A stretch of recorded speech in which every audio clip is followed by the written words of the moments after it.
Welcome back, everybody, to the North American Academy League. Coming up, we have OpTic Gaming Academy versus Echo Fox, and both of these teams are looking for some redemption after 0-2 performances yesterday. Yeah, a bit of a fall from grace for OpTic Gaming, who were looking like one of the clear top 4 teams this summer, but we have to consider they had 2 tough opponents yesterday in C9 Academy and CLG Academy. So on the bright side, since we're in the second half of the round robin, they've gotten a chunk of their hardest teams that they're going to have to play out of the way, and Echo Fox should be an easy opponent to close out the week. Echo Fox can only hope that OpTic have taken this match for granted, though, and catch their opponents off guard with a mid-split roster swap. Yeah, Echo Fox are definitely in dire straits with only a single win so far in summer and have yet to give them credit for at least trying something new because they've been swapping players all split long. Mabry will be the one replacing Adrian in the support position for Echo Fox Academy. Formerly known as Impactful, he's been a player that's been around the challenger scene for a long time, but previously known as a bot lane carry player, not as a support. We'll see how he works playing the other part of the duo, but let's go ahead and jump into those starting lineups on the blue side today. It is OpTic Gaming Academy. In the top lane, Alorum. In the jungle, Fnatic. In mid, Palafox. Bottom, Eclipse. Support Gate, and Coach Cop.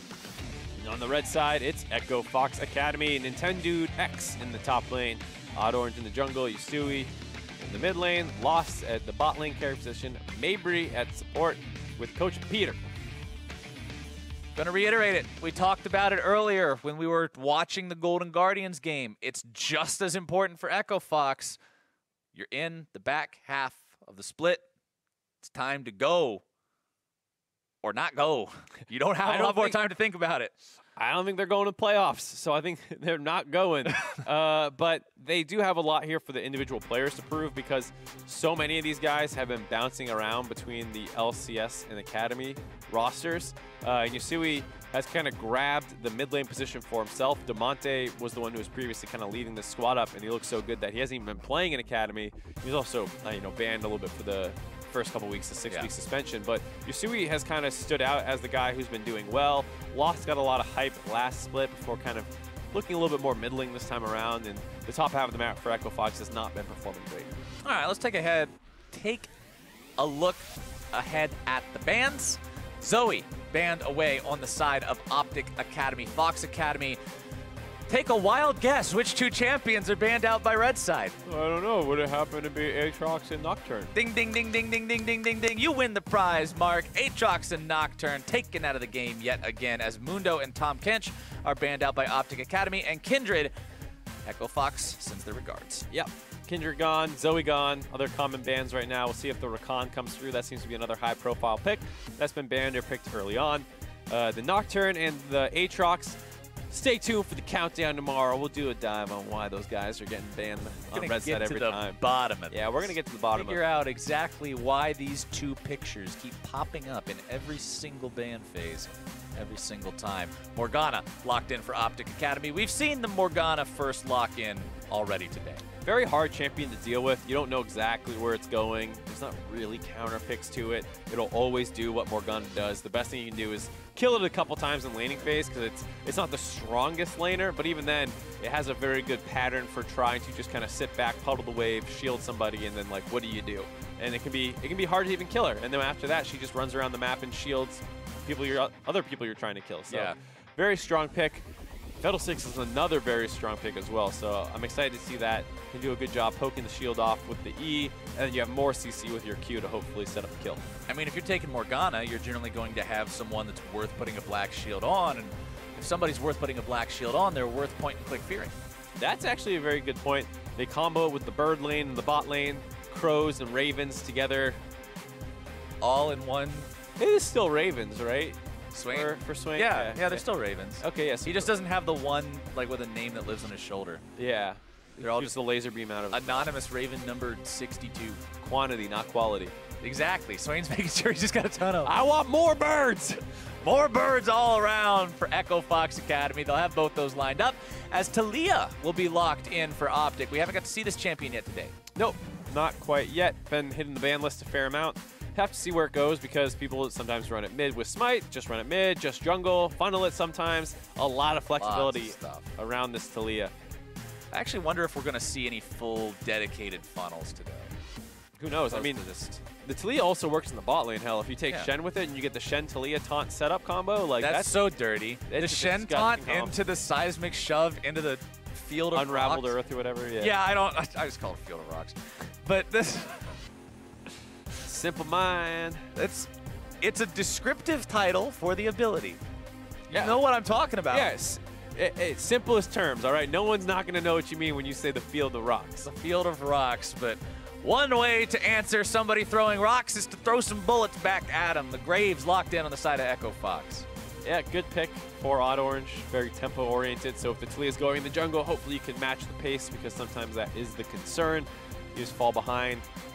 We'll have to see what they choose to do.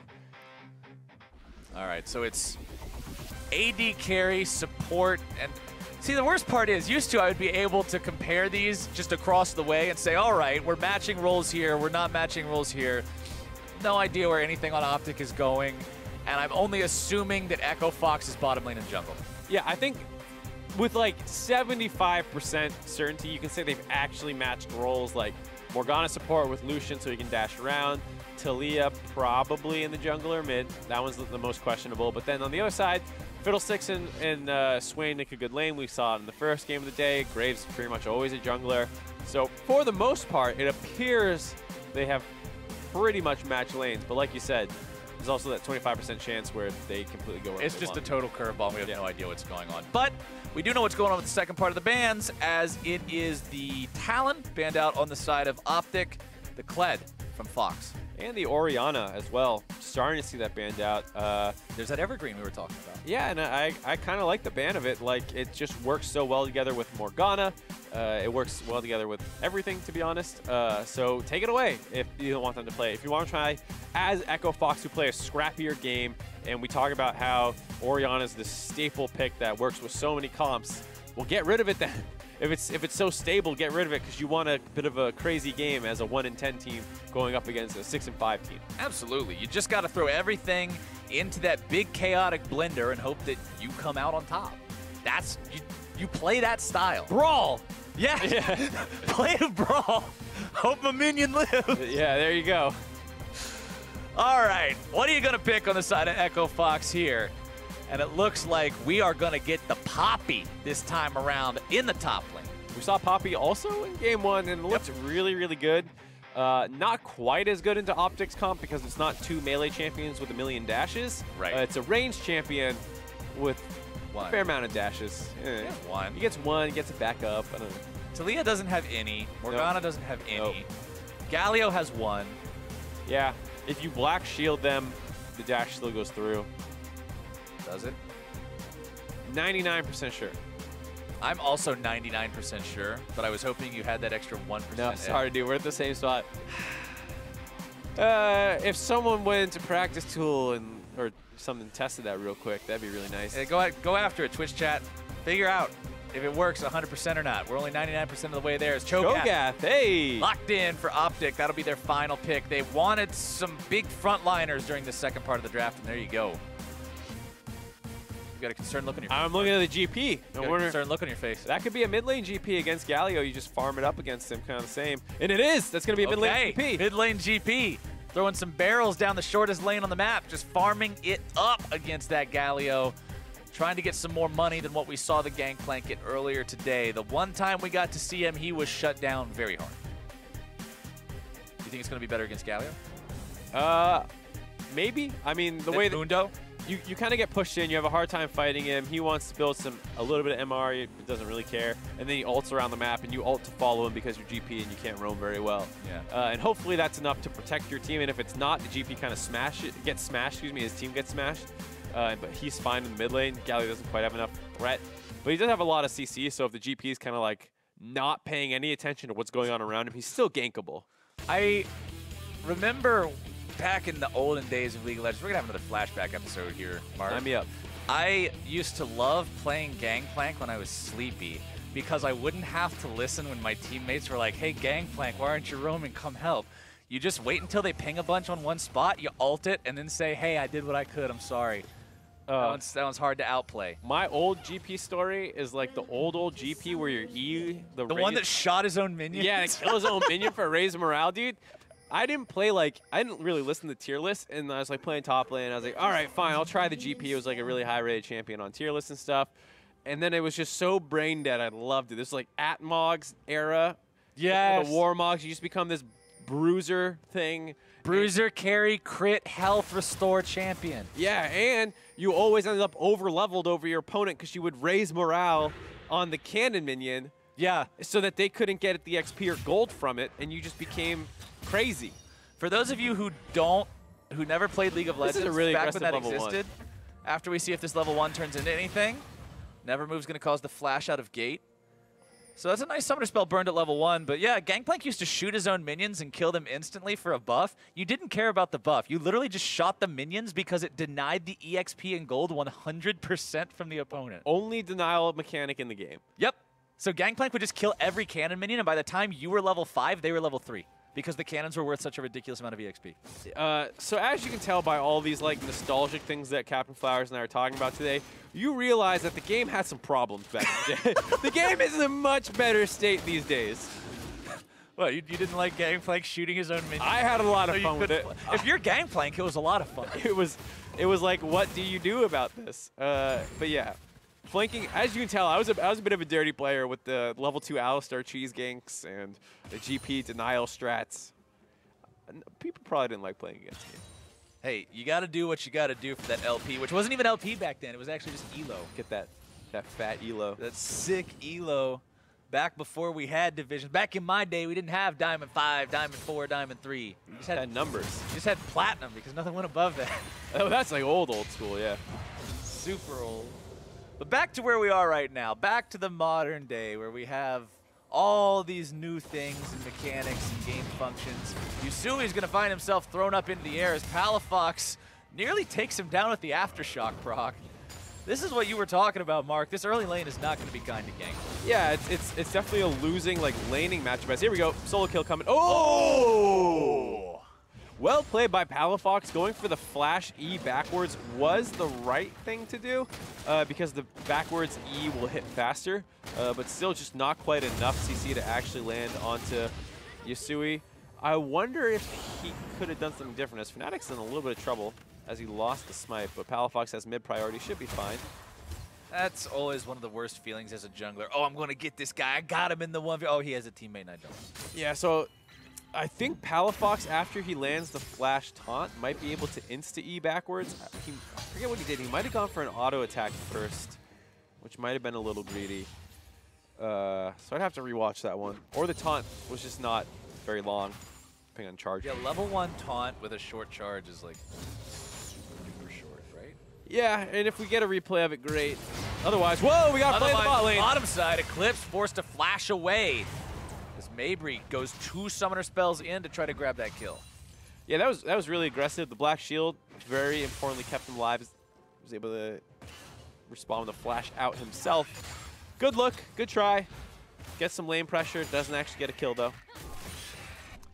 So here's this combo again. Let's see this. So he goes flash in, doesn't charge it very quickly. Yeah, so that auto attack that he wove in probably cost him the kill, because if he goes for the instant E, he gets the knockup, which gives the reduction on your passive ground smash attack. So even though you would have needed 2 autos to kill him, you would have got 1 auto that was worth 2 because of the passive. Right, and you would have also gotten the damage from your E landing.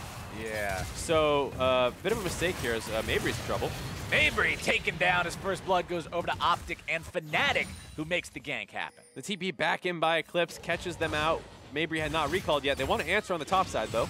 Alorum will find himself caught up in the smoke screen, tries to get away from this one, throws down the Rupture at his own feet, but it's expertly sidestepped, and Odd Orange returns the favor that happened bottom lane there in the top side. Yeah, nobody using flashes at all in that play. Little surprise. Sometimes as a champion versus Poppy, you can flash in a straight line and get that knockback. Wasn't the case there. We'll take another look at this as Lost and Mabry stayed in lane. Gateland's misses the binding, actually. Mabry just doesn't have flash, and so the Fnatic able to flash in and still land the W on the pretty slow Fiddlesticks is what gets them the kill. And then on the top side here, what I was saying is against a Poppy, sometimes just flashing in a straight line is worth it, but knockback hit pretty far away.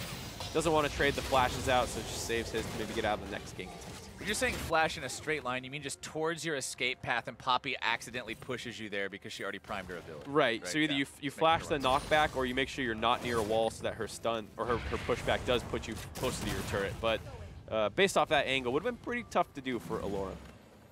Either way, it's 1-for-1 almost simultaneously across the map as Palafox finds the knock up that time around. And that Galio combo damage is really ferocious. Yeah, it's a very good, easy trading pattern onto the melee GP. You land your Q, taunt him, E him, auto him, bang. It's very hard for him to train back evenly. Taking a bang, Odd Orange will shoot up that Scuttle Crab. Make sure that he's grabbing all the extra money he can. Also maintains vision over the Drake pit. We saw a couple early Drake takes as the day started off here, but once the Infernals stopped being #1, the priority sort of ceased along with them. Palafox wanted to do Galio things there, but it turns out when you're out of mana, you don't win the trade. No, pretty tough to do a combo with no mana. So we got the knock up from the E, but that's about it. We'll go back to base. Fnatic looks like he's going to move into the mid lane to hold that one. Or not. As we see some aggression by OpTic. As soon as they put that black shield on Eclipse, he feels pretty safe to dash forward.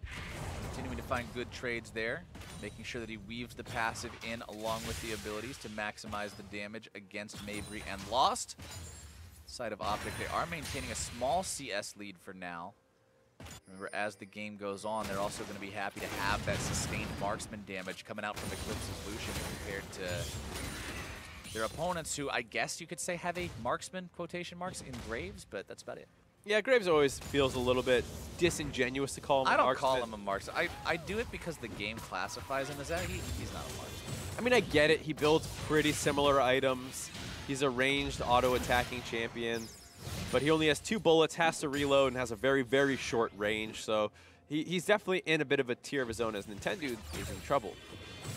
Nintendude staring down the barrel of a 1 versus 3, knocks the Galio away, and with the Gangplank ultimate coming in to clear the wave, Echo Fox's top laner lives to see another day. That's kind of what the GP is looking to do whenever Galio goes for those roams. Galio did not commit his ultimate, so he can potentially look for another one that will be unmatched by the GP. But a very smooth disengage by Fox there, punting one person out while someone else clears the wave. Give Poppy the I got you in chat and go right back to AFK farming your lane. The Gangplank special has the sheen already.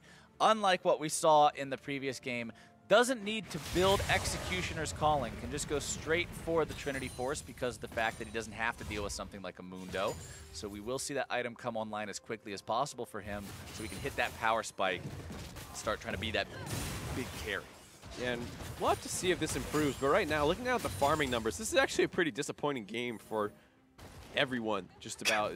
Coming up everybody. 8.5 minutes into the game, Alorum in the top lane, dying once, is at the most with 76 farm. Everyone else is hovering in the 60s, some in the 50s.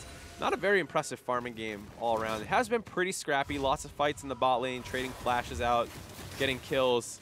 But you want to see people keep their farm up in spite of those plays, not because of those plays. Yeah, Graves actually has the most money in the game. Yeah, right now. So, and he's not a funnel Graves. No, this isn't one of those types of situations. This is just, I'm Graves, I'm farming. And that's putting him at a spot where he's got command of the most gold in the match. Fnatic will farm up his own red buff here. Talia very, very good at just clearing these camps away without taking any damage at all. Both these junglers actually exceptional at kiting around and preventing the damage from ever being applied. As level 6 is hit for Lost in the bottom lane. Demonic Ascension, a huge tool and a real game changer when it comes to these fights, these bigger skirmishes that we might start seeing as Odd Orange starts up the Drake. Yeah, but in vision of OpTic, who have a ward in the pit, so they know this is going on. Talia's on the wrong side of the map to do anything about it, but can ult down there if she decides to. They also have mid-wave pushing, but I guess they're not going to try and stop this one. Just going to let it go. Odd Orange needs no help with this Drake so far. Has the fully completed Warrior, which makes it really simple to just solo this down, quite honestly. Lost shows up to say, hey, I helped. Smite comes through, and Earth Drake goes over to Echo Fox. Fnatic looking for a play up on the top side, but it's a little difficult to go for. Pretty low on mana, but he looks like they're going to play it. Lorem going for the knock-up, can't quite find it. There's your Poppy ultimate, see you later. Fiddle's ultimate coming in now to look to turn around the bottom lane play as Lost gets taken very low, goes right into the stasis to keep himself alive. A nice play from EchoFox. Really well done there on the bot side.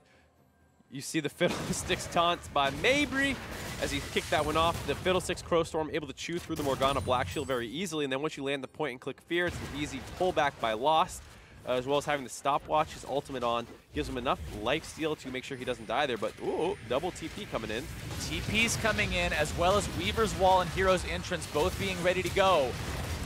Galio ult comes down to keep Lorem alive, but Nintendo swoops in from behind, still looking to finish him off, and Mabry's got the damage. EchoFox, 5 men strong in the bottom lane, stops OpTic from collapsing and punishing, gets a punish on the punish, and walks away. They countered their counter, and they find the kills. There's a bit of an overstep by OpTic, who are starting to fall behind in this game, and we talked about the lack of a marksman on Fox's comp. They actually have an insanely strong mid game, though, with a lot of these champions. Taking a look at this play real quick. They bait the aggression. They don't know where the Fiddlesticks is, so they dash on. As soon as they see the dash, you see the channel start coming in on the ultimate by Mabry. They break off the Black Shield. They get the Fear in there for the yoink back on the Swain, who has his ultimate channeling the entire time. And then this is the attempt about countering this play out, but there's just no one there to go in with the Cho'Gath, who is also notoriously immobile, who kind of gets kited out there. And then Poppy completes the TP and puts him back into range. Lost gets the Flash Q auto attack to make sure they get that kill. And that results in a 4-for-1 on the side of EchoFox. And remember, EchoFox is 1-10. Yeah. This is a team that has not found success so far in summer versus OpTic, who, before we went into the doubleheader yesterday, was one of those teams tied for second. Yeah, and so OpTic really need to kind of put their foot down here. Some of the losses we were talking about make sense. They were against very tough teams yesterday, you know, the 1 and 3 team respectively. But you got to be able to beat EchoFox here, and they're making a play on the bot side. Oh, he got taunted out of it. Mabry not able to get off the Fiddlesticks ultimate could be a big game changer in this fight. Does throw down the Fear into some of the heals. Palafox. Oh, no Mabry's got the joke boots on. Oh my god, he got the Fear into the brief drain to heal up enough, and then as soon as they tried to finish him off, like you said, the fancy feet walks him out of it. And let me talk about Mabry for a second here. All right, give me the down low on People don't remember Mabry. His name was impactful, played marksman, was a very high-rated player, played on some challenger teams, including the Curse Academy team that took CLG to 5 games back in Season 4 and almost relegated Doublelift. They got 2-0 up, and then they got reverse swept after CLG switched to ball comps to protect the Doublelift. So basically what I'm saying here is the entire reason Doublelift is who he is today was because of the Fiddlesticks on your screen right now. Mabry with the fancy feet outplaying this dive. Look at this. Look at that. Fear, drain, walk away, dodge the winds of war. Simple, easy, clean. Just walks right away from it. You can't just come at this Fiddle with those kind of moves. You got to bring your A game if you want to try to get this guy. Topside, Lorem might be in some trouble here. Odorange shows up yet again. Ult comes out from the Poppy. Gangplank ulti raining down the damage to make sure they get this one. Collateral damage won't quite do it. And Lorem just walks out. Yeah, a little surprised to see them not keep chasing there. I thought it was pretty clear that that was not going to be enough damage on the Graves. There's a fair amount of armor on the Lorem as we see some more aggression down the bot side. Maybe they'll work this time. Oh, Mabry, you were so fancy last time, but this time I don't think it's going to work. Fnatic grabs the kill onto Lost, and Mabry's just... Good night, sweet prince. This is a bit of a downer on my story, but it's good to see out of OpTic that they're not losing you know, their attitude in this game. They know they have to force plays around the bot side. That's what their whole comp does, and they continue to force them.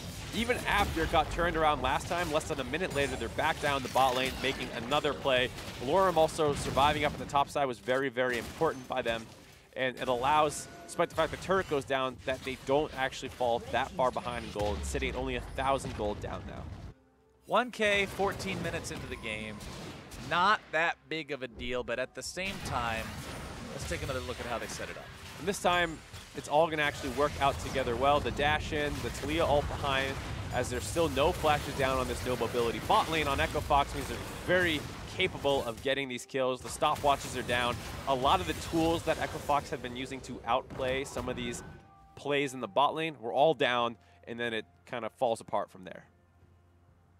OpTic now put themselves in a much better spot than they were in. 2-0-0, by the way, on Fnatic's Talia, making sure that he's having a good game there for himself. Sorcerer's Shoes plus the Runic Echoes going into what I can only assume is an Oblivion Orb next. A pretty standard jungle Talia itemization to make it so you just do an absolutely asinine amount of damage with those threaded balls. Yeah, you're definitely looking for the burst potential that she can do. You run into a lane, hopefully they have some kind of CC setup like the Morgana Binding or the Taunt, and then you land your very easy WE combo, and hopefully you can burst them down from there. Bottom side, FOX will put the last little bit of damage into that tier 1 turret, take themselves up to a 2-1 turret lead, and once again make that gold lead a little over 2,000. Infernal Drake is alive. There's a few members around from OpTic Academy. We'll see how much they're willing to concede here as FOX moves up the river to contest some vision. Yep, hoping for a small pick off there with their pink wards. We're not able to convert any of the CC down, so FOX are able to start clearing those out and get control of this Infernal Drake, but I'm sure we're going to see a lot more aggression over it. Very, very aggressive culling there from Eclipse. Just trying to find any damage he can at an opponent that is just clearing some wards. FOX does a good job at avoiding most of that damage, and now they'll begin the Infernal. Yeah, they're going to pull it out, but this is very dangerous versus Talia, who can cut off your escape path with her ultimate and then allow for some easy chase down. But they also have a lot of members flanking, looking to engage on this, and as a result, OpTic did not feel safe walking forward. They get that Dragon uncontested for FOX. FOX with extra damage on their side. Feels good when you've got Fiddlesticks and Graves and Gangplank and Swain and all this damage for this team. OpTic Academy thinking, where do we go next? How do we continue making sure that FOX doesn't get any bigger of a lead than they already have on us? This team's 6-5 in a very similar spot to those teams we were talking about earlier, sitting there in the middle of the pack. You could be a playoff team, you could not be a playoff team. If you want to be a playoff team, you should probably beat the last place team. Yeah, and that win by FlyQuest yesterday, in the previous game, forcing both them and 100 Thieves to 6-6, makes OpTic really want to avoid dropping this game to stay at 7-5, stay a game ahead, so you don't have to deal with that kind of clumping in the middle that's occurring right now. And like you said, 1,500 gold behind, but they are falling behind in neutral objectives, and it feels like one of those games where they made a lot of good plays around the bot lane. The bot lane's now open now. What else do they have in their playbook to kind of get back into this game? At the same time, FOX, this is a really solid game so far out of these guys. They've managed to find themselves a lead. They've managed to put themselves in a spot where they not only outplay in terms of making decisions and executing, but also just outplaying on an individual level. Going back to Mabry on the Fiddlesticks, juking out the kills, keeping himself alive in a spot where he should have been dead to rights. This team is not looking like a 1-10 team so far. No, I think the biggest thing whenever you see a team is that they're not struggling to make plays. FOX have pulled the trigger plenty of times this game, and that's the important thing to see. Like you said, as the 1-10 team, that they're not just sitting back and watching the game slowly slip away like you sometimes see out of the last place teams. They're still very, very active in this game. Dudes show up out of the brush. These two not really much of a threat to either one of each other, as Lost will walk himself away, dodges away from the binding. But I like that OpTic is pushing up like this. You can see them setting down the control wards in the enemy jungle, just making that area dark for their opponents, keeping them guessing as they move through their own territory between these lanes.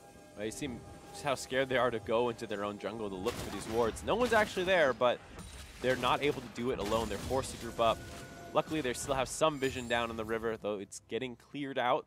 Both teams fighting over the vision in this bot lane. Feels like the tanks in the top lane are still kind of on that island. Not many plays getting forced around them. Going for the squishies. Teleports available for both top laners, both mid laners, both bottom lane carries.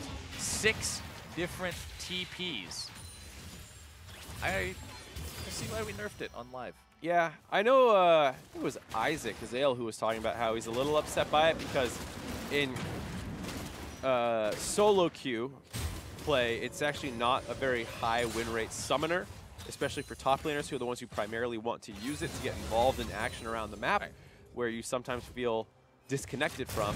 It's already, on a lot of champions, worse and by a lot, I mean, I think the vast majority, it's worse than Ignite already is, and with the nerfs coming through on live, you're probably not ever going to want to take it anymore, but that is definitely one of those competitive play nerfs that it's targeted towards. And even in high elo solo queue, you see it a lot more, but for mid and low elo, it's definitely the case where even for top laners, you're usually not probably better with TP. I mean, it's such a coordination-based ability. Exactly. It's generally just so much better, especially in, like you said, lower to mid elos. Pick the thing that lets you 1v9, mute everybody else, carry the game yourself, play your game. But in a game like this, that's not going to work. I feel like you're not going to last too long in Academy or LCS if you're trying to 1v9/mute all every game. Yeah, the Ignite Cho'Gath in this game does not scream optimal strategy to me. No, I don't think that's going to end up breaking the meta and starting a whole new trend. But for now, OpTic doesn't care about breaking the meta. They care about breaking the tier 1 turret as Palafox contemplates coming in from behind. Here comes your play, though. It's Mabry who starts this one off right. OdOrange goes on a killing spree as they pop gate. Such a difficult combo to deal with. Even if you have the Morgana, if you Black Shield yourself in time to block the fear, it still gets burned off of you from the Crow Storm. And if you try and do it after the Crow Storm, you're probably already dead, so there's not much you can do about it. Palafox slammed up into the wall, taking quite a lot of damage here. Has to flash away to survive on this Galio. EchoFox still looking to find some more here in the mid lane, pressuring onto the tier 1 of OpTic Academy. Still trying to break it. As Mabry actually gets finished off the turret, as well as Eclipse moving in to finish that.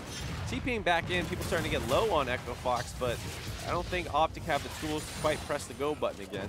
Bit of an overstay there from EchoFox, not recognizing it was time to get out. Now OpTic have the chance to try to punish here. There comes your Weaver's Wall. OdOrange using the ult to get over that one. Pretty smart coming out from him as Alorum goes forward, finds himself a nice snack. Chow's down on the swing. You can kind of feel the panic there on Swain walking into the wall. And the jittery shake as the pathing breaks in the game, knowing he's dead to rights.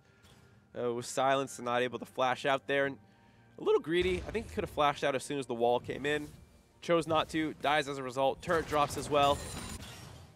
And OpTic did find a way to trade those kills back. So, like you said, slowly clawing their way into the game. This was baited out pretty well by Palafox, and maybe Drew turret aggro was silenced.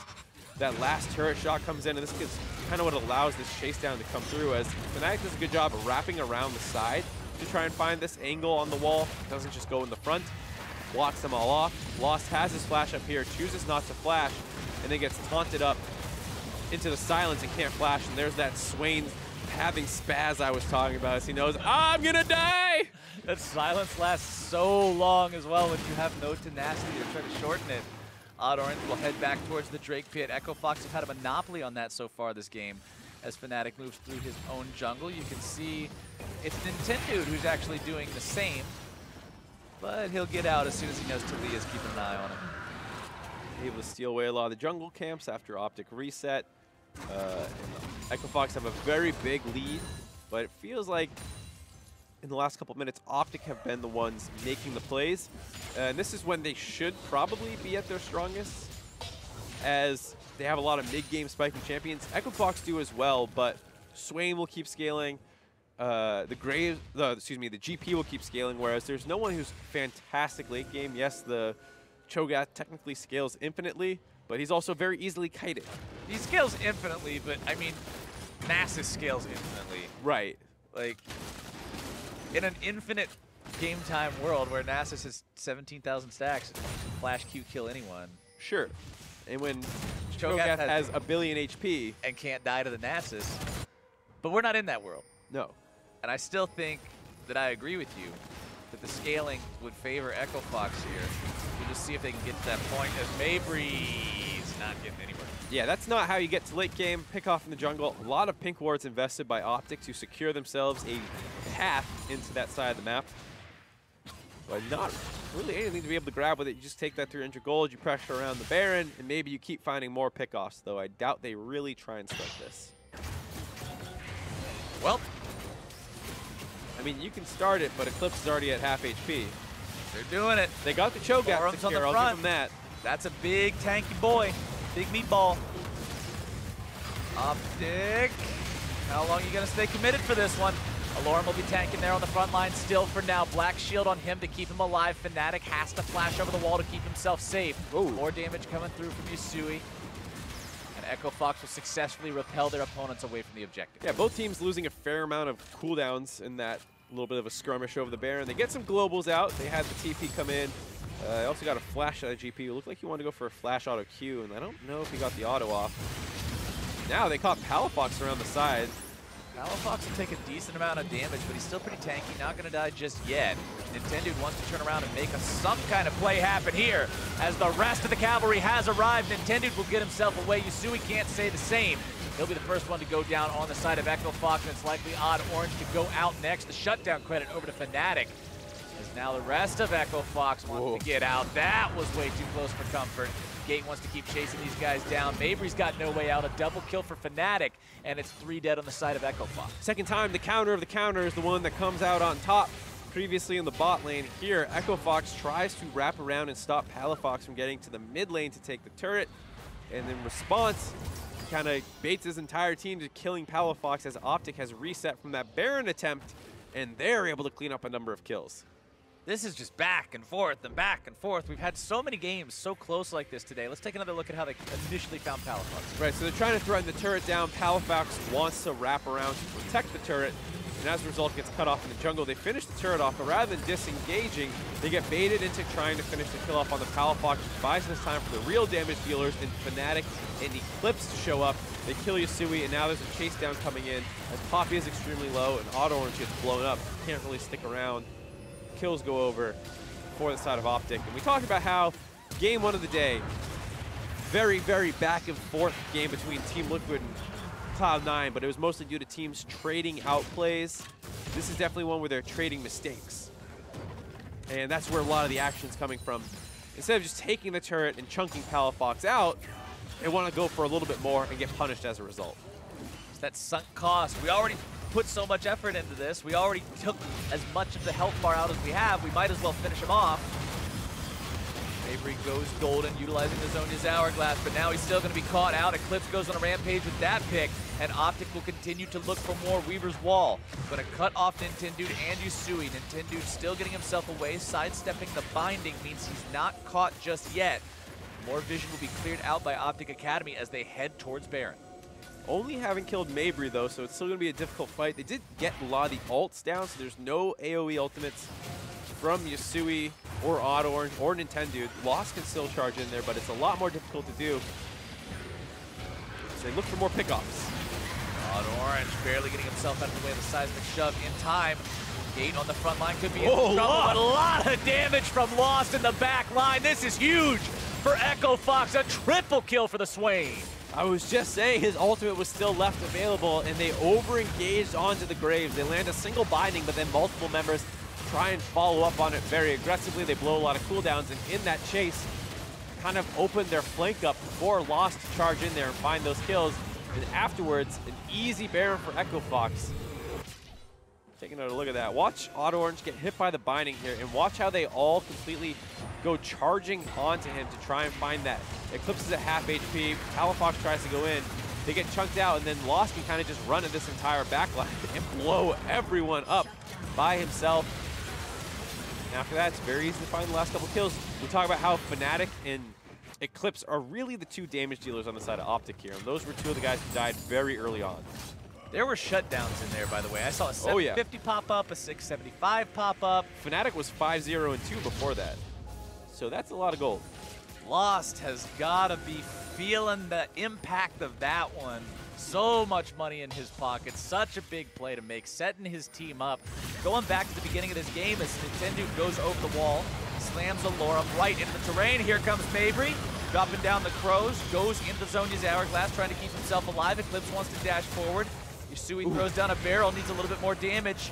Needs the orange to prevent the CC from lasting any longer. Collateral damage over the wall. Yusui going a little bit too far forward yet again. Going to be hit by the binding. Throws down the barrels to keep his opponents from trying to collapse at all. But Echo Fox has already found themselves one kill, and now a turret to go with it. Yeah, big scrap in the jungle. Doesn't really blow the game open, but Fox still come out ahead on it. Buys them enough time to push down the mid inner. They grab the top inner, the gold lead. blowing up to 7,000 after being very close for a substantial period of time and continuing to push. If you take down one of the teams that was tied for second before this week, as the team that's in last, as the team that has only one win, that feels fantastic for Echo Fox. This could be a huge win here for this team. As Gate is taken down to just a sliver of life, he will fall there as Lost continues to maintain his position on the front lines, zoning everyone from the side of OpTic Academy away as Nintendo and the rest of the Echo Fox squadron will put the final hits onto that mid lane inhibitor. It's 2 inhibs down in the OpTic base. And they still have a minute and a half left on the Baron. They can fall back to this Infernal Drake, or grab that one, then move over to the bot lane, get that pushing in their favor as well, and kind of keep this tempo up.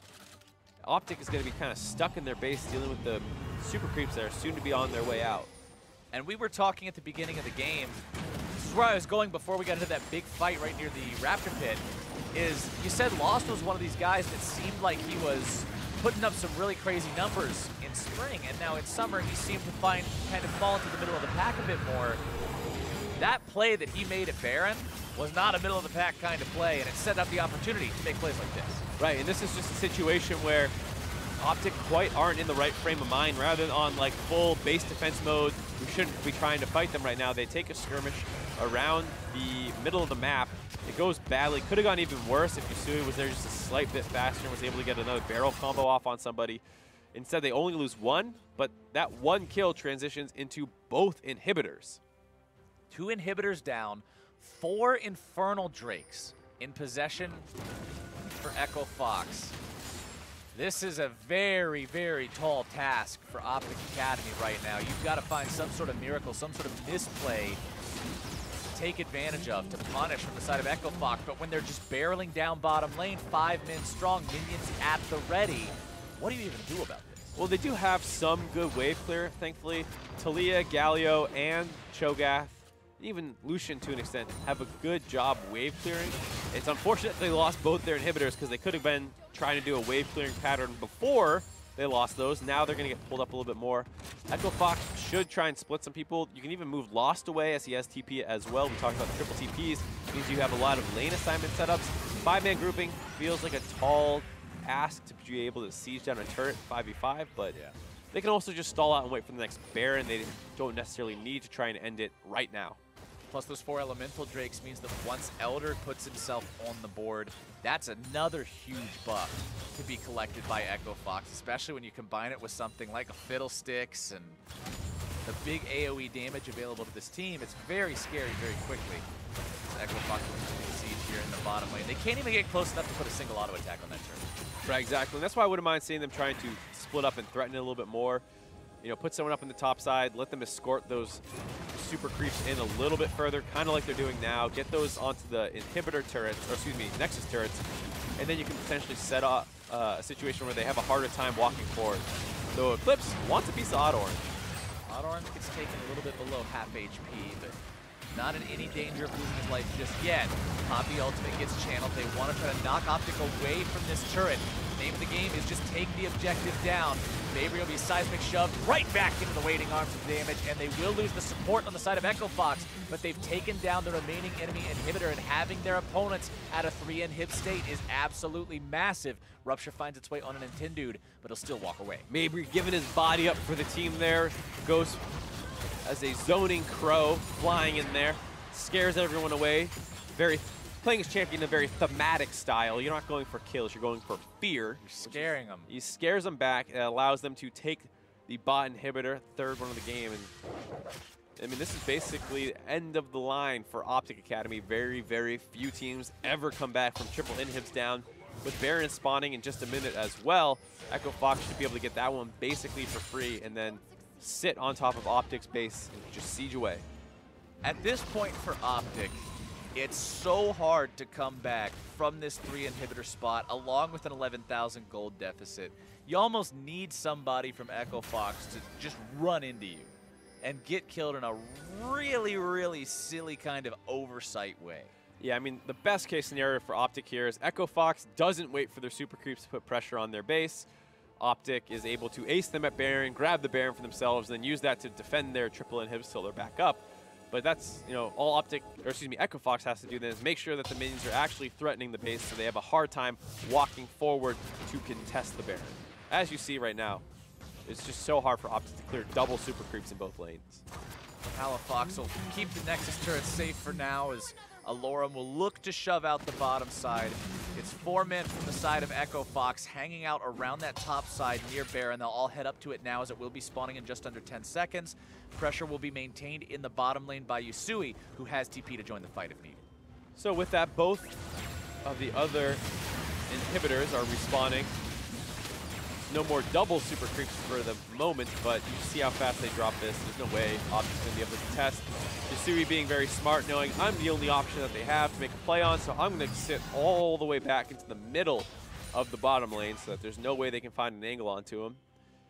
And wait for his team to get pressure back, and then they'll be able to really siege up on OpTic. All right, TP used there from Lost to make sure they can start this push up as fast as humanly possible. He's got the big Rod of Ages, Landry's Torment, Rabadon's Death Cap, Zhonya's Hourglass, and the Elixir of Sorcery ready to chug a lug as soon as the fighting starts. This very well could be the final push for EchoFox. It should be if everything goes according to plan. Graves up in the top side, 3-man in the middle, GP moving down the bot lane. Have to be a little careful because Graves doesn't have TP to join in. OpTic have to play this perfectly. A single misstep, game's over. Alorum will hold the line against these Baron-empowered minions, but can only hold it so long. Odd Orange dropped the ult very early there against Alorum to just make sure he maintains that distance, buying time for the rest of his team. Put the damage into the inhibitor. They take that one down effortlessly.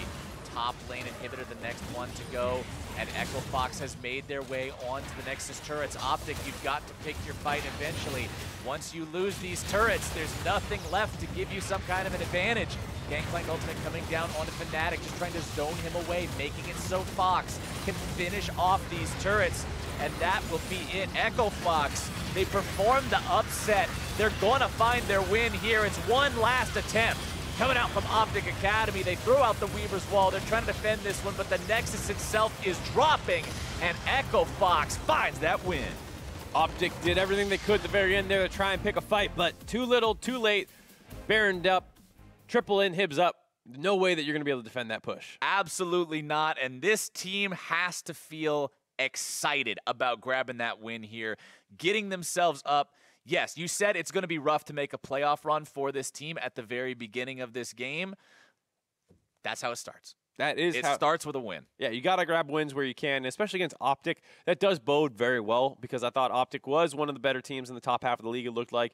And you played very proactive into them. You forced a lot of plays. OpTic had their chance. They had their shots to get back into this game, and you took them on the chin, and then you went forward and continued to make plays. That's what you want to see. That's the improvement. It's exactly the words you said earlier, Mark. Sometimes you see a last-place team, and they get onto the rift, and they're like, okay, well, we're going to try laning, I guess. We're going to go here and lane. Oh, we lost lane. Okay, I guess we lose. That wasn't this. This was exactly what we wanted to see. Have EchoFox play EchoFox's style, do some crazy chaotic stuff, and make the game work. Yeah, and that's something that can happen when you bring in a new player because Mabry was not a part of the roster. He comes in, and he's just like, I just want to make stuff happen. I want to play fiddlesticks. I just joined a 1-in-8 team or whatever it was when he initially showed up, and now it's at 2-in-10. So he was like, I'm just going to make stuff happen on fiddlesticks. I'm going to ult in. I'm going to run. I'm going to be crazy. And you know, a lot of the action early in the game did revolve around him. He had a lot of deaths in the game, but he was the catalyst. He was a part of a lot of the good stuff that happened for this squad. It was a close game, but when EchoFox pulled ahead in a 4-for-0 at Baron 28 minutes in, that was when it really started to go their way, thanks to Lost. Yeah, OpTic was kind of clawing their way back in the game, but they over-initiate on the Graves. It gives Lost a very good angle onto the back line of Eclipse and Fnatic. Combo that with a good GP barrel by Yusui, and bam, instant team fight win. They eliminate the backline threats, and then they're able to have enough threat to take the Baron right after as well. You saw how the gold lead was slightly in EchoFox's favor. OpTic's clawing back, and then bam, that fight right there. Kaboom. Big props to Lost in that one, knowing, hey, it's time to go in. It's time to win this game on that Swain in the back line.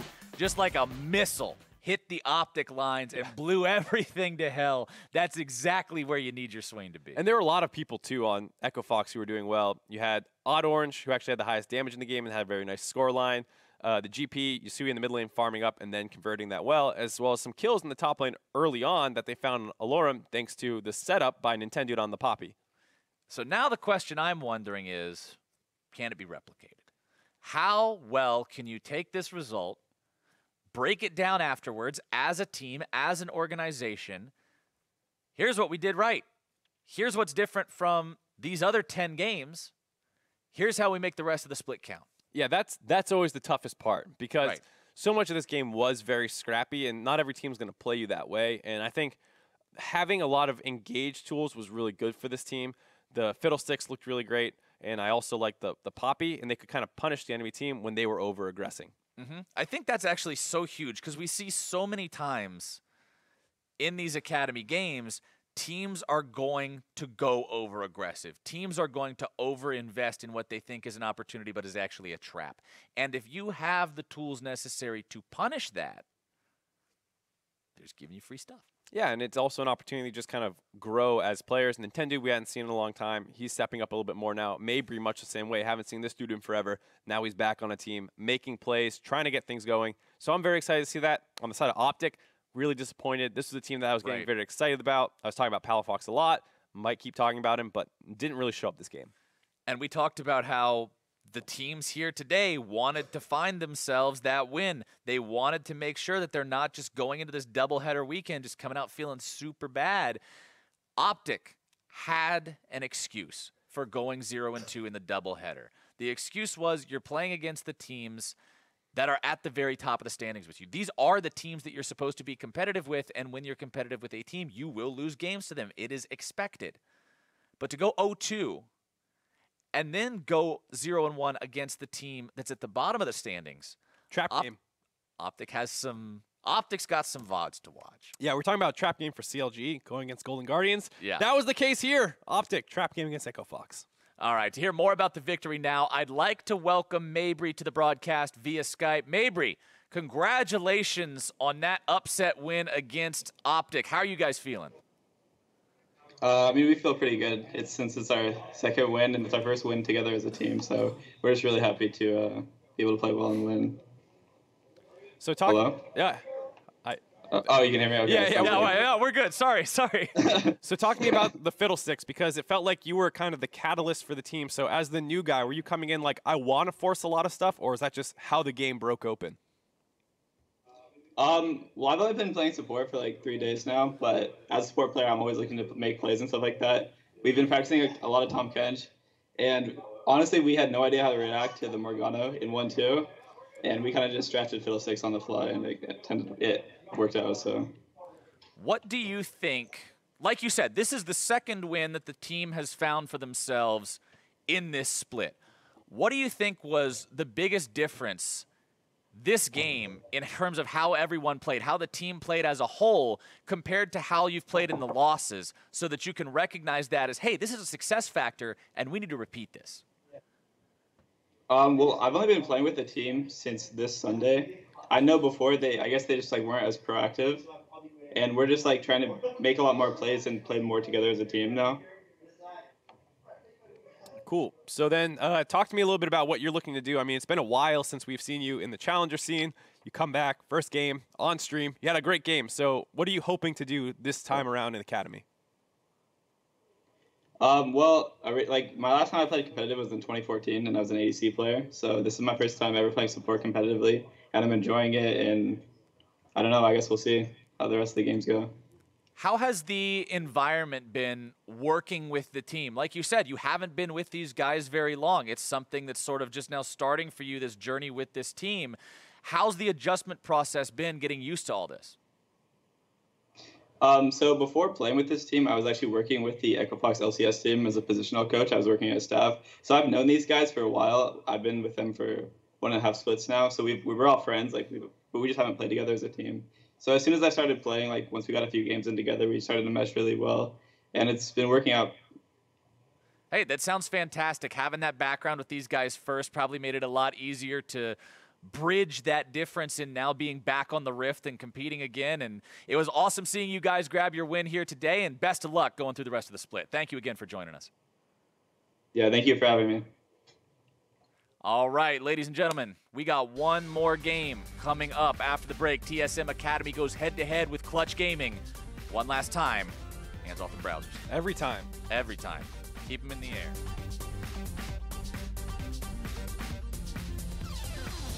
As the rest of the cavalry has arrived, Intended will get himself away. Yusui can't say the same. He'll be the first one to go down on the side of Echo Fox. It's likely Odd Orange to go out next. The shutdown credit over to Fnatic, getting himself out of the way of the seismic shove in time. Gate on the front line could be in trouble, but a lot of damage from Lost in the back line. This is huge for Echo Fox. A triple kill for the Swain. Coming out from OpTic Academy, they throw out the Weaver's Wall. They're trying to defend this one, but the Nexus itself is dropping, and Echo Fox finds that win.